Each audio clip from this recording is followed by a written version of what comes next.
Hey everyone, this is Stacy with SF Johnson Family and Community Services. And in our Black History presentation for today, we're going to go over critical race theory and what it really is. And, we must understand as African Americans in this country,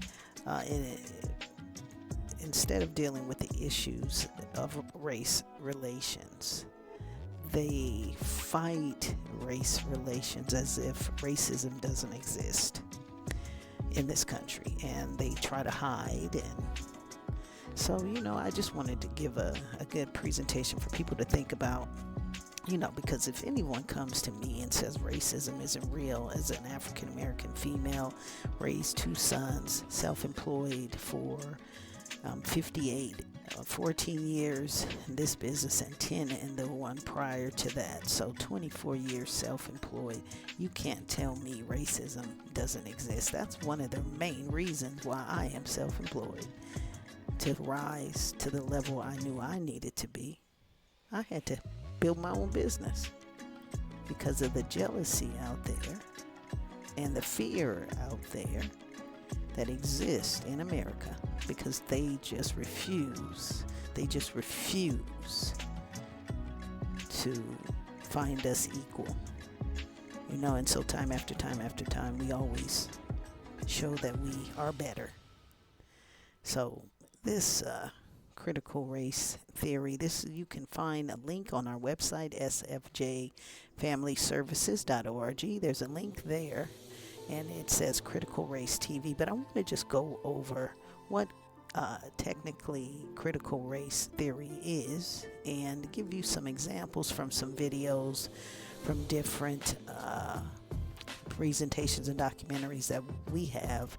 And I'm thinking this works. Also on this page you will find some audio recordings and maybe some information you guys as a family want to test yourself.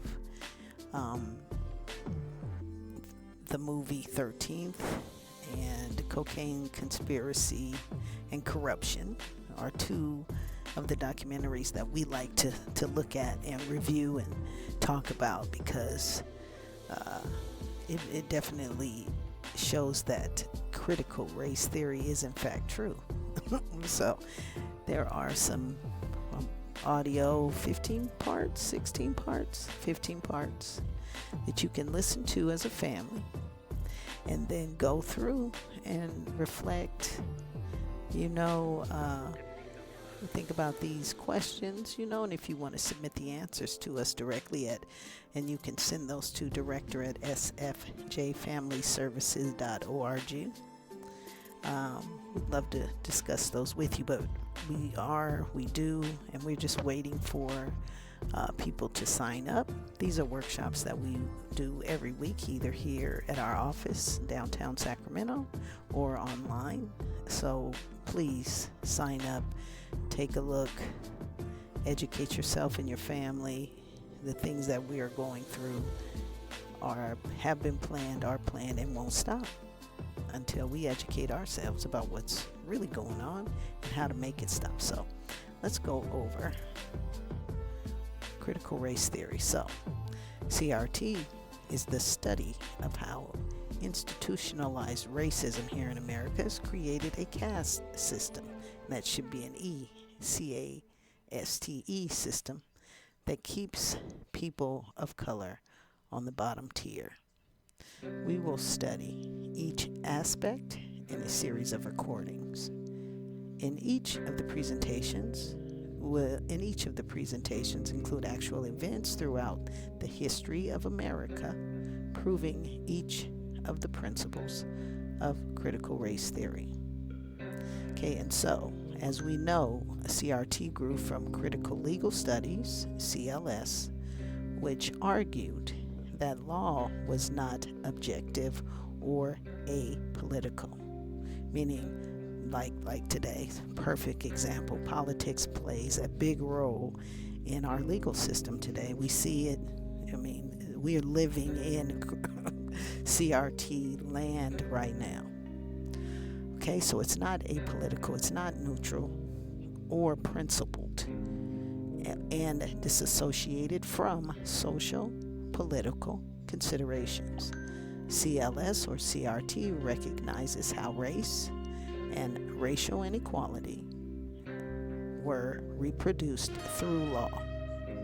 It is ironic that some in our country seek to restrict teaching critical race theory to American children when the originators of CRT find that it is in our educational system it is our educational system that is most institutionalized by racism. So let's open not only our eyes, but the eyes of white America. And you're just ignorant. If you choose to be ignorant because it makes you feel better, that's your choice. But me, as an African American who considers myself a leader, I'm not going to continue to help my people remain ignorant.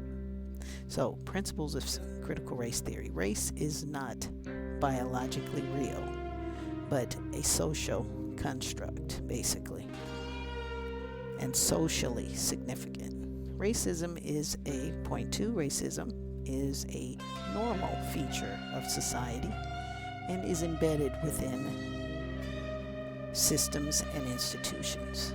These are the 4 principles. 3, critical race theory recognizes that racism is codified in law, embedded in structures, and woven into public policy. Look at Donald Trump. See, he got the benefit, right? We get the downside. He got the upside. So don't tell us as Black Americans that critical race theory, these principles don't exist in our country. Critical race theory demands recognition of, and this is what we demand, recognition of the relevance of embracing the lived experiences of people of color. So those slave narratives, you talking and recording your grandparents' experience and great-grandparents' experience, your parents' experience. Okay, so it is the goal of civil rights attorneys and others in showing how laws may be complicit in maintaining an unjust social order, but also can be used to correct that. In each of our presentations, we point out how, we got to fix that, interns, or more like grandson, point out how race and Black skin was used as the justification for making many of the laws used to oppress and intimidate. That's not as intimate African Americans through our history. We feel it is important to the health, security, and welfare of this country that we are able to learn and remedy our painful past. So, before you see that again, all those will be corrected. But so let's look at point 1. Race is not biologically real, but is a socially constructed and socially significant. According to scholars, race is a product of social thought and is not connected to biological reality. So let's play this one. Is this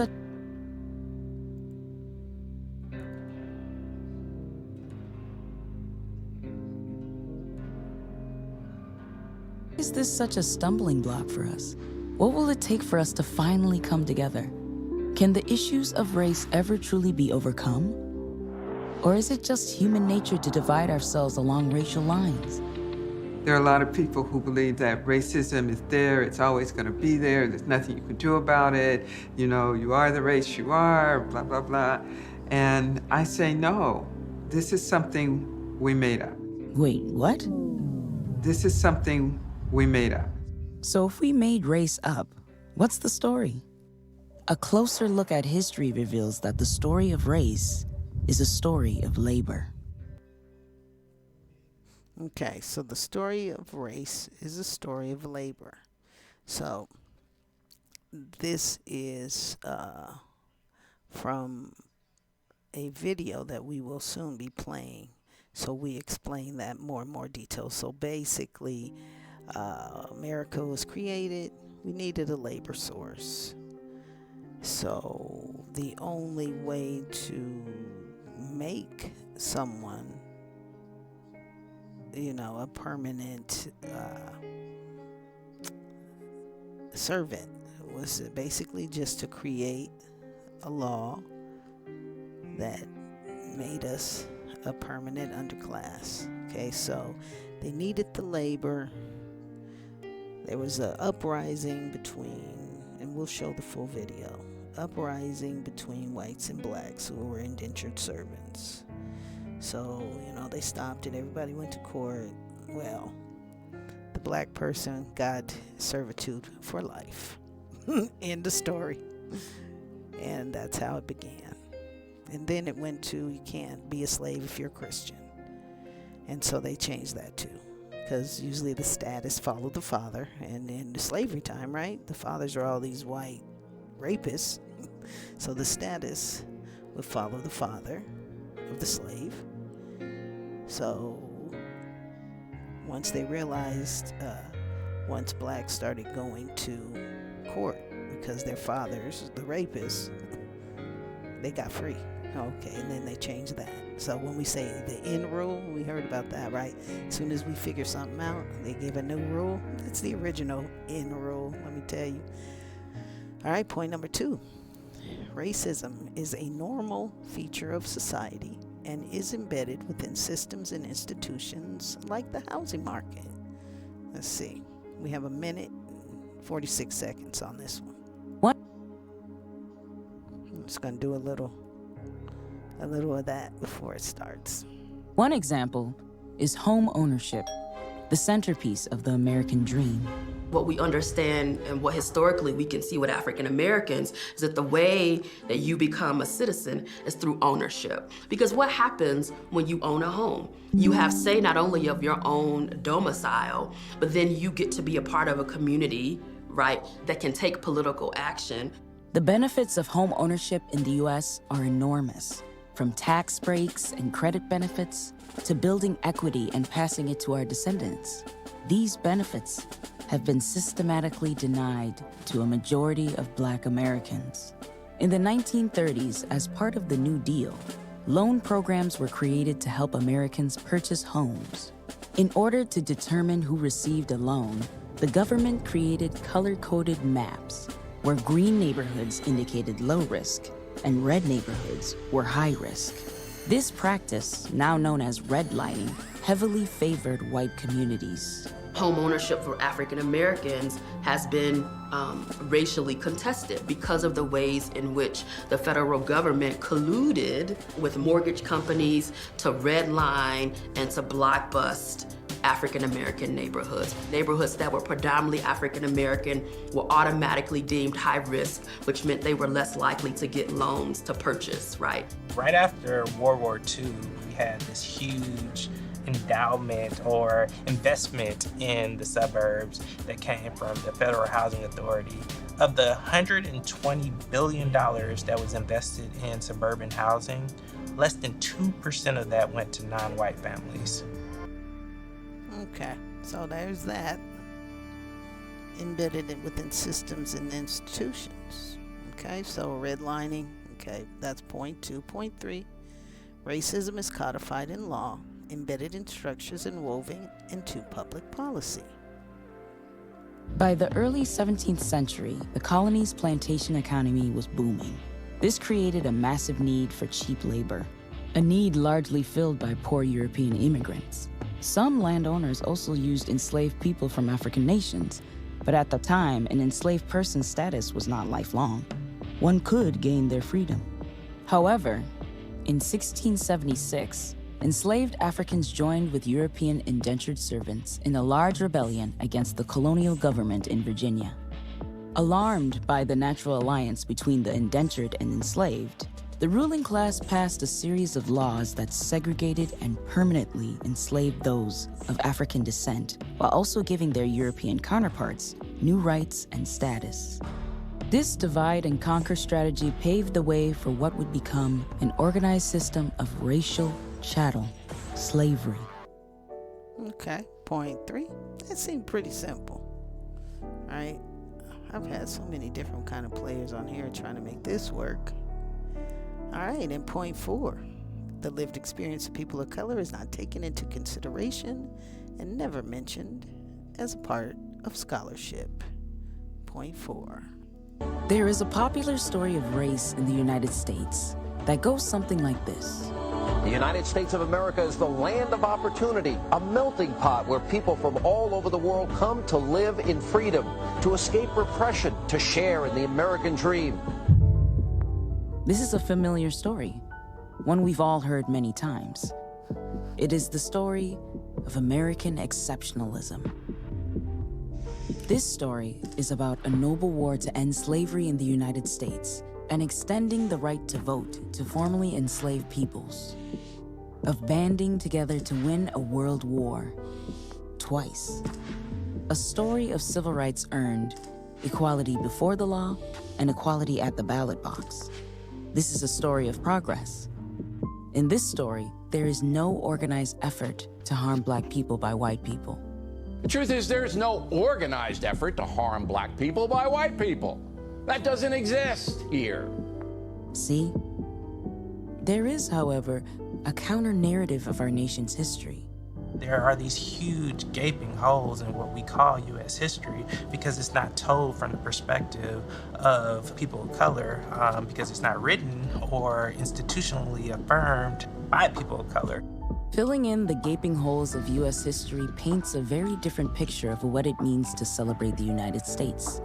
This story includes the beginning of the transatlantic slave trade and the growth of slavery across the English colonies.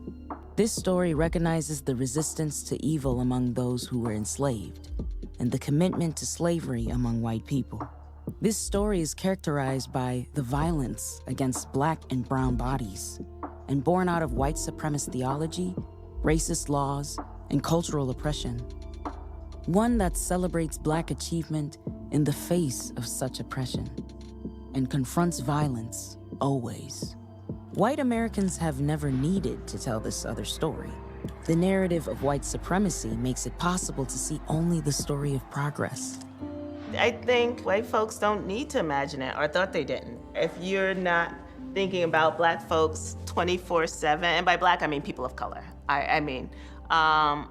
you can spare yourself. You can read books, you can watch TV shows, but at the end of the day, you can go back to being white and be spared. All right, so I think if you're a halfway thinking person, and if you want to think, and if you're not blinded to the fact, or if you're not so scared out of thinking what's true, I think a halfway thinking person could understand that critical race theory is in fact the truth. And we live it every day. If you're a Black American, you live it every day. If you're a Black child, you live it every day.